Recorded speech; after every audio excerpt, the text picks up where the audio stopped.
Let's see, that one don't go there. There we go. Well, this is what I do to try to keep my brain sharp during the day. I've got these puzzles, and it helps me to just try to remember things, you know, colors and where things go. Well, I knew I was missing a couple pieces. You know, the doctor actually told me that this would actually be good for me to help keep my brain sharp and functioning, because at times it tends to wander. Jim McMahon is 56 years old. He now spends most of his time in his Scottsdale, Arizona home, where the dry desert air best suits his long list of post-football aches and pains. This is my daily routine. What am I doing? What am I looking for? But what the climate can't combat are the symptoms associated with brain trauma McMahon suffered as a player. Bad headaches, pressure on my skull. I couldn't see very well. I couldn't talk very well. All I wanted to do was lay down, because my head was just constantly pounding.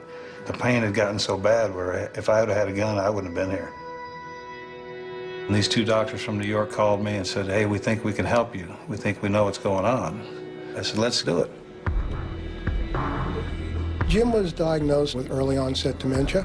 He had been complaining about a brain fog, as he described it, as well as he described it, a headache where he felt like ice picking on both sides of his brain.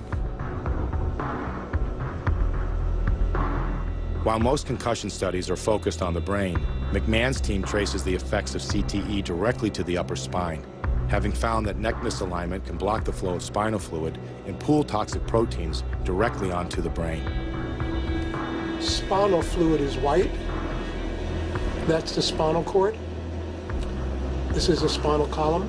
What you're seeing is a narrowing of the opening where the spinal fluid is supposed to come through. Most times when you're having head problems, that's all they look at is the head. These guys were smart enough to at least look below the head at the neck and see if there was a problem somewhere, and they found my problem. They're not going to be able to reverse the damage. Like I said, that stuff was sitting in there for 20 years. So how much it ate away at my brain, I don't know. Using detailed images captured by the MRI scans, McMahon regularly receives targeted adjustments, clearing the blockage and restoring the flow of spinal fluid.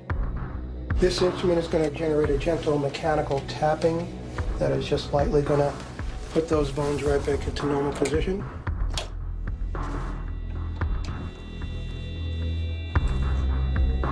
Okay, I'm going to sit back up. First time they did this procedure, within 2 minutes, it was like the toilet flushed. I could feel this stuff actually leaving my brain. My eyes cleared up, my speech cleared up. The left is before, the right is after. So you see how much there is there? See how there's less in here? Instead of all this white stuff being in there, you're seeing more brain tissue than fluid. So it's already started to brain. Over the next several days, it'll improve more. What damage it's done, it's done. I can't reverse that. But what these guys do for me, they keep me from having these bad pains, having these suicidal thoughts, having me function fairly normally while I can.